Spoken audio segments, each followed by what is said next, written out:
আমার কাছে এক্সেলে শীট করা আছে, আমি জানি কোন পত্রিকায় কয়টা পেয়েছে, আমি জাস্ট এক ক্লিকে দেখতে পারি। কাজেই আবার যখন নতুন সিদ্ধান্ত নিতে হয়, আমি কিন্তু সিদ্ধান্ত নেই কে কতগুলি পেয়েছে, তার সার্কুলেশনে যে 4টা ক্রাইটেরিয়া বললাম, এবং এর মধ্যে আমি ব্যালেন্স করি। কেউ যদি একটু বেশি পেয়ে থাকে পরের বা অন্যজনকে দিই যে কম পেয়েছে। আমি কিন্তু মোটেও ফোনের ভিত্তিতে দিই না, যে কারণে ফোন করা কমে গেছে, এখন আর করিডোর নাই, কারণ বুঝে গেছে যে ফোন করে লাভ নাই, আমি যে সিস্টেমে দিচ্ছি ওইটাই দিব, এবং তাই করতেছি কিন্তু আমি। ঠিক আছে, তো অনেকেই ধরেন খুবই ঘনিষ্ঠ, তারপর তাদের কাছে তাদের এইগুলো আমি বলছি যে দেখেন, সব কথা আমাকে বলবেন, যেগুলো ন্যায্য সেগুলো রাখতে পারবো, যেগুলো ন্যায্য না সেগুলো রাখতে পারবো। আপনারা বললেন যে আমি বিবেচনা করতে পারি আপনাদের কিছু কিছু বিষয় দাবির কথা, আবার ফেলেও দিতে পারি।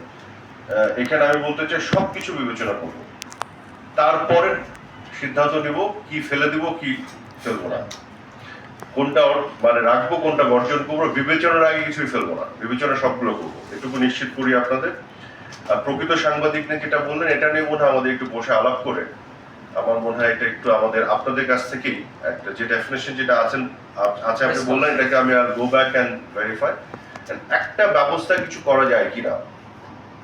এগেন আমি বলছি, এটাও কিন্তু আমাদের কোনো উদ্দেশ্য নাই সাংবাদিকতা, সাংবাদিক গণমাধ্যমকে কন্ট্রোল করার। উদ্দেশ্য থাকলে এত সংখ্যায় বাড়াতো না মাননীয় প্রধানমন্ত্রী। এটা একটা সিম্পল লজিক। আমার যদি কন্ট্রোল করার উদ্দেশ্য থাকে, তাহলে তো আমি সংখ্যা কমায় রাখবো, আমার জন্য ইজি কন্ট্রোল করা।